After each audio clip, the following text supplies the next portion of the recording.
ఇప్పటికే online betting పేరుతోటి చాలామంది డబ్బులు పెట్టి మోసపోతున్నటువంటి సందర్భాలు కనపడుతున్నాయి. ఇప్పటికే పంజాగుట్ట కావచ్చు, మియాపూర్‌లో కూడా కేసులు నమోదు చేసి ఒకవైపు పోలీసులు విచారణ కొనసాగిస్తున్నారు. మరోవైపు అంటే అనైతికంగా ఎలాంటి అనుమతులు లేకోకుండా ఈ బెట్టింగ్ యాప్స్‌ను మరోవైపు ప్రమోట్ చేస్తున్నటువంటి వారిపై కూడా ఒకవైపు సైబర్ సెక్యూరిటీ బ్యూరో కూడా నిఘా పెంచడం జరిగింది. యూఆర్ఎల్స్ అన్నిటిని కూడా వాళ్ళు మొత్తం బ్లాక్ చేస్తున్నటువంటి పరిస్థితి కనపడుతుంది. ఇండియాలో కాకుండా ఇతరత్ర దేశాల్లో కూడా పెద్ద సంఖ్యలో ఈ యొక్క యాప్స్ అనేది పుట్టుకొస్తున్నాయి. అందులో భాగంగానే చాలామంది నమ్మి మోసపోతున్నటువంటి పరిస్థితులు కనపడుతున్నాయి. ప్రస్తుతం cyber security bureau DSP Prasad ఉన్నారు. ఒకసారి మాట్లాడదాం. సార్, ఇప్పటి వరకు ఈ యొక్క యాప్స్ను గతంలో కూడా మీరు చాలా సందర్భాల్లో వీటన్నిటిని కూడా బ్లాక్ చేయడం జరిగింది. కానీ రోజుకు ఒక కొత్త యాప్ వెలుగులోకి రావడం, సోషల్ మీడియాలో విపరీతంగా వైరల్ కావడం వల్ల చాలామంది నిజమని నమ్మి డబ్బులు పెడుతున్నారు. ఈ అంశానికి సంబంధించి సైబర్ సెక్యూరిటీ బ్యూరో ఎలాంటి నిఘా పెట్టడం జరిగింది? మనం ఏంటంటే ఇప్పటివరకు ఈ యూఆర్ఎల్స్ ఏవైతే ఆథరైజ్డ్గా ఉండి అఫీషియల్గా నడుపుతారో అట్లా కాకుండా అనాథరైజ్డ్ యూఆర్ఎల్స్ అనమాట. ఇవేంటంటే వీటికి ఏమీ పర్మిషన్లు ఏమి లేకుండా ఇల్లీగల్గా నడిపే యూఆర్ఎల్స్ 108 యూఆర్ఎల్స్ని బ్లాక్ చేయించినాం. అలాగే 133 మెంబర్స్ ఎవరైతే అఫీషియల్గా ఈ ఆన్లైన్ గేమింగ్స్ బెట్టింగ్ నడుపుతున్నారో వాళ్ళందరికి కూడా మనకెందుకంటే తెలంగాణ గేమింగ్ యాక్ట్ ప్రకారం ఇది 2017లో ఆన్లైన్ గేమింగ్ మొత్తం బ్యాన్ చేసినాం. అందువల్ల ఇక్కడ బ్యాన్ ఉంది కాబట్టి మా తెలంగాణ వరకు జియో ఫెన్సింగ్ వాడి మీ యాప్స్ ఇక్కడ డిజేబుల్ చేసేసేయండి అని చెప్పేసి 133 మెంబర్స్కి నోటీసులు ఇచ్చి ఇక్కడ పిలిపించి ఒక రోజు మొత్తం ఉదయం నుంచి సాయంత్రం వరకు అందరికీ బ్రీఫింగ్ ఇచ్చి పంపించినాం. వాళ్ళందరూ కూడా ఇప్పుడు అది జియో ఫెన్సింగ్ ఎనేబుల్ చేసినారు. మనకి ఇక్కడ ఈ 133 మెంబర్స్కి సంబంధించిన యాప్స్ తెలంగాణలో పనిచేయవు.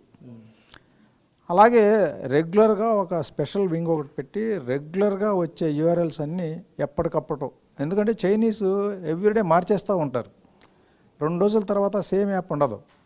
ఎందుకంటే ఈ చైనీస్ యాప్స్ ఎటువంటి నిబంధనలు పాటించరు.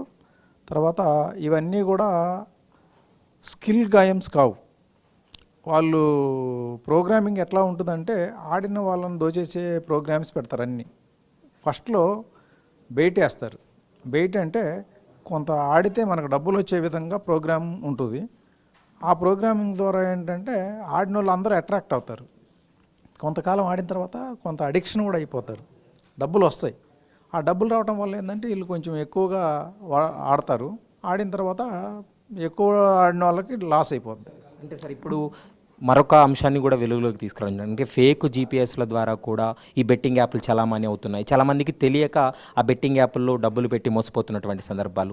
ఈ ఫేక్ జీపీఎస్లకు సంబంధించినటువంటి అంశానికి సంబంధించి సైబర్ సెక్యూరిటీ బ్యూరో ఏమన్నా వాటిని కంట్రోల్ చేసేటువంటి అవకాశం ఉంటుందా?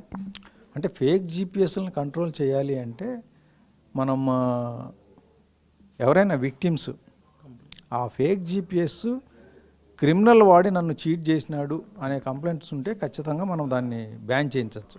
అటువంటి కంప్లైంట్లు లేవు. ఎవరైతే విక్టిమ్స్ ఉన్నారో వాళ్ళు వాలంటరీగా వాళ్ళే వాడుకుంటున్నారు.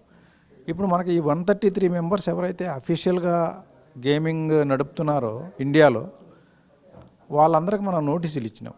వాళ్ళ యాప్స్ ఇక్కడ పనిచేయడంలా, పనిచేయని యాప్స్ని వీళ్ళు ఎవరైతే విక్టిమైజ్ అవుతున్నారో వాళ్ళే ఇంటెన్షనల్గా ఫేక్ జీపీఎస్లు డౌన్లోడ్ చేసుకొని అటువంటి మన దగ్గర ఇక్కడ యాక్సెస్ లేని వాటిని కూడా దొంగ లొకేషన్లు వీళ్ళ ఫేక్ లొకేషన్స్ చూపించి యాక్సెస్ తీసుకొని ఆడుతున్నారు గేమ్స్.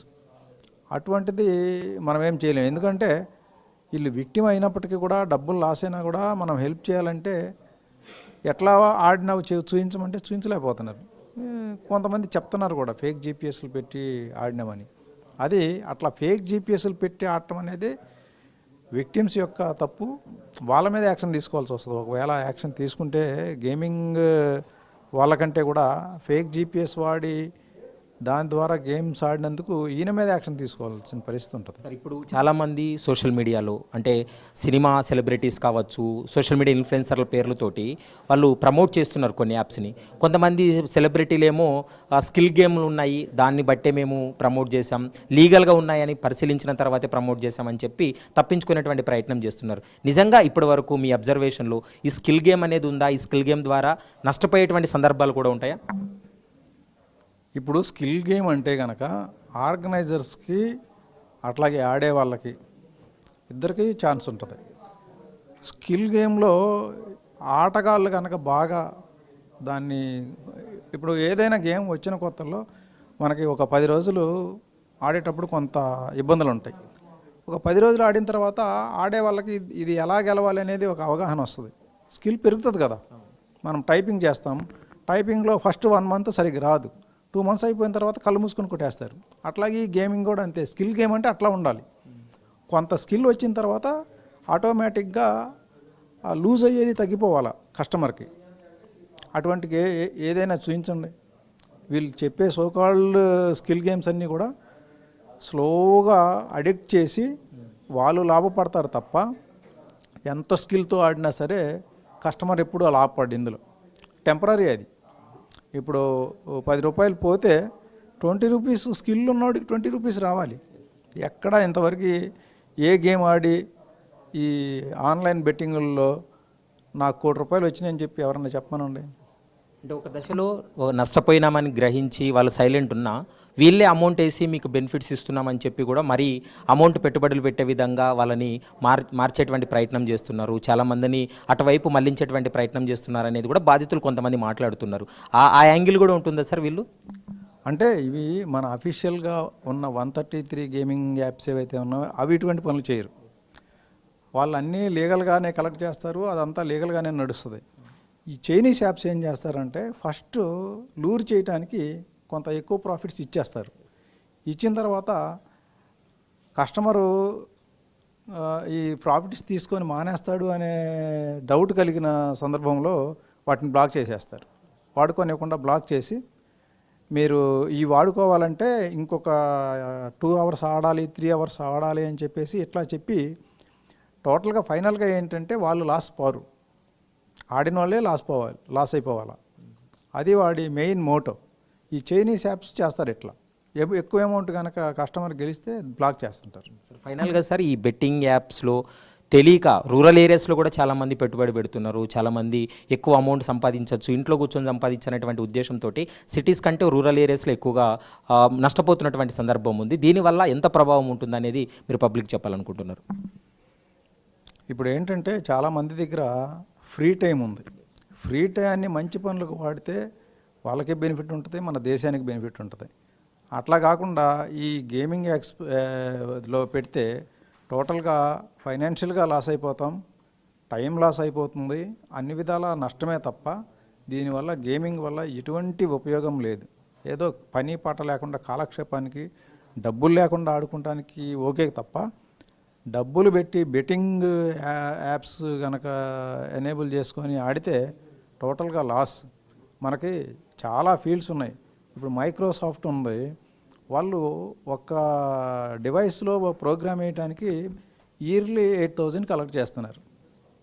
అటువంటిది మన ఇండియన్సే సొంతది కనిపెట్టి మనం ఎనేబుల్ చేసుకోవచ్చు. టెక్నాలజీలో చాలా ఉన్నాయి డెవలప్మెంట్ చేయాల్సినవి, వాటి గురించి పెద్దగా ఆలోచించట్లేదు. కానీ ఇటువంటి చెత్త పనులకు మాత్రం చాలామంది అడిక్ట్ అయిపోయి బలైపోయి టోటల్గా ఇది ఏంటంటే మన దేశ ఆర్థిక వ్యవస్థ మీద కూడా భారం పడుతుంది టోటల్గా. ఎందుకంటే ఈ గేమింగ్ యాప్ల్లో వచ్చే డబ్బులన్నీ కూడా ఎక్కువ అదర్ కంట్రీస్ కూడా పోతున్నాయి. దీనివల్ల మన దేశ ఆర్థిక పరిస్థితి కూడా నష్టపోతుంది. ప్రస్తుతం అయితే మాత్రం ఇప్పటికే సైబర్ సెక్యూరిటీ బ్యూరో అధికారులు కూడా పూర్తి స్థాయిలో ఈ బెట్టింగ్ యాప్స్ పైన నిఘా పెట్టడం జరిగింది. ఇప్పటికే చాలామందికి నోటీసులు జారీ చేసి వారు ఇలాంటివి మరోసారి తెలంగాణలో గేమింగ్ యాక్ట్ అనేది అమల్లో ఉంది కాబట్టి ఆ చట్ట ప్రకారం ఎవరు కూడా ఈ యొక్క బెట్టింగ్స్ యాప్ను ప్రమోట్ చేయడం కానీ బెట్టింగ్స్ యాప్స్ని తీసుకురావద్దనేటువంటి అంశాన్ని స్పష్టం చేస్తున్నారు. కేవలం చైనీస్కి సంబంధించినటువంటి యాప్స్ ఎక్కువగా సోషల్ మీడియాలో వైరల్ కావడం, మరోవైపు దానికి చాలామంది సెలబ్రిటీలు కూడా ఇది స్కిల్ గేమ్ పేరుతో అని చెప్పి వాళ్ళు ప్రమోట్ చేయడం వల్ల వారి యొక్క అభిమానులు కూడా పెద్ద సంఖ్యలో ఈ యొక్క వాటిపైన నిజమే అని నమ్మి పెట్టుబడి పెట్టి మోసపోయినటువంటి సందర్భాలు కూడా కనపడుతున్నాయి. ఇప్పటికే రాష్ట్ర వ్యాప్తంగా 15 మంది ఈ బెట్టింగ్ యాప్ల్లో పెట్టి నష్టపోయి దాదాపు ₹1,00,000 నష్టపోయి ఆత్మహత్యలు కూడా చేసుకున్నటువంటి పరిస్థితి కనపడుతుంది. పోలీసులు కూడా ఇప్పటికే ఈ ఆత్మహత్యలకు సంబంధించి కూడా పూర్తి స్థాయిలో దర్యాప్తు కొనసాగిస్తున్నారు. ఎవరైతే ప్రమోట్ చేశారో వారిపైన కూడా కఠినంగా వ్యవహరిస్తామనేటువంటి అంశాన్ని పోలీసులు స్పష్టం చేస్తున్నారు. వీడియో జర్నలిస్ట్ ప్రమోద్తో ప్రవీణ్ కలవల, ఏబిఎన్ ఆంధ్రజ్యోతి, హైదరాబాద్.